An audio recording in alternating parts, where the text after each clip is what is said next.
ખેડૂતોએ કેવા પ્રકારના પ્રશ્નો કરવા જોઈએ? કેજરીવાલજીને પૂછવું જોઈએ કે ખેડૂતની વેદના શું છે.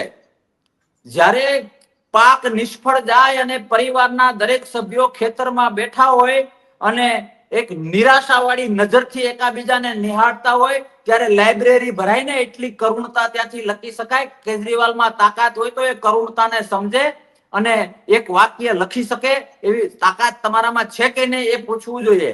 મેં મારા નિવેદનમાં પણ કહ્યું કે કેજરીવાલને પૂછવું જોઈએ કે વાવણી એટલે શું અને લણણી કાપણી એટલે શું, એ બંને વચ્ચેના તફાવતની તમને ખબર છે?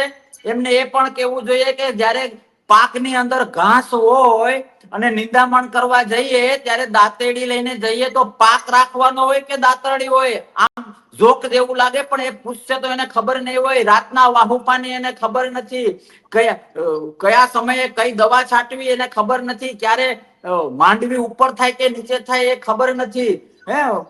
ભાઈ તુરિયાનો વેલો થાય કે ઝાડવું થાય એને કઈ ખબર જ નથી. રામકૃષ્ણ કઈ ખબર નથી. અમુક પ્રશ્નોના જવાબ મેં વેલા નિવેદનમાં આપી દીધા એટલે કદાચ એને કોઈ ગોખાવી દીધા હોય તો અલગ વસ્તુ છે, પણ વાત ગોખેલી હોય. અને અમને પૂછો નહીં ખેડૂતના પ્રશ્નો, હું ડિબેટ કરવા તૈયાર છું. કેજરીવાલ સાહેબમાં તાકાત હોય તો ખેડૂતની લાગણી અને ખેતીની વાસ્તવિકતા જ્યાં સુધી ગ્રાઉન્ડ ગુજરાત છે ત્યાં સુધીની આમને સામને બેસીએ